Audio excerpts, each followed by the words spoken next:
Welcome to I Have Issues, a comic book show where I talk about comic book related subjects that either piss me off or annoy me to some degree. But today, like last month, we're not looking at a comic that pisses me off. Last month we talked about the Adventure Zone, Here There Be Gerblins, and today we're going to be talking about another D&D comic, Vox Machina Origins. Vox Machina Origins comes from the show Critical Role, where a bunch of nerdy-ass voice actors sit down and play Dungeons & Dragons. The show is produced by Geek and Sundry and stars the DM, Matt Mercer, and the players Sam Riegel, Taliesin Jaffe, Marisha Ray, Liam O'Brien, Laura Bailey, Ashley Johnson, and Travis Wellingham. It began back in 2015 and has been airing every Thursday night since. The comic we're looking at today comes from their first campaign, but actually starts before the timeline of the show. See, the group had been playing together for 2 years before the show was created, starting with another tabletop game called Pathfinder, which is a lot like D&D in many respects. Since the show had started 2 years into the campaign, they decided to have a comic book made of the early days, detailing how their group first came together, how they got their name, and to my knowledge is going to run up to the point the show started, ending where the first episode of the show picked up. Written by Matt Mercer and Matt Colville, with art by Olivia Sampson and Chris Northrup, the comic itself is a 6-issue series published by comic company Dark Horse. Issue 1 coming out in 2017 and starting with just 2 of the members of the team, the twins Vax'ildan and Vex'ahlia. This series, in my opinion, had a great way of setting up its characters.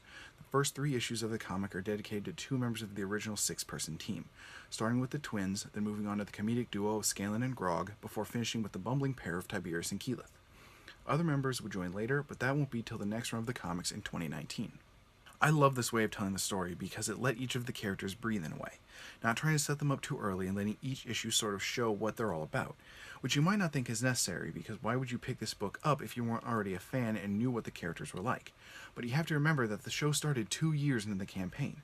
The group had already come together as friends by that point, so getting to see what had led to that, what the group was like before they became the family, was something I was so happy to see.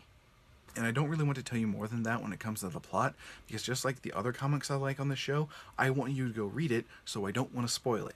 Just trust me when I say that if you like the show or think the concept sounds interesting, read it.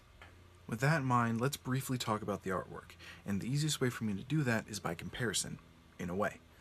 I said last month that the Adventure Zone comic had a very cartoony art style, and that works for a comic based off a comedy series. By comparison, Vox Machina Origins, while still cartoony due to it being a comic book, is not nearly as cartoonish.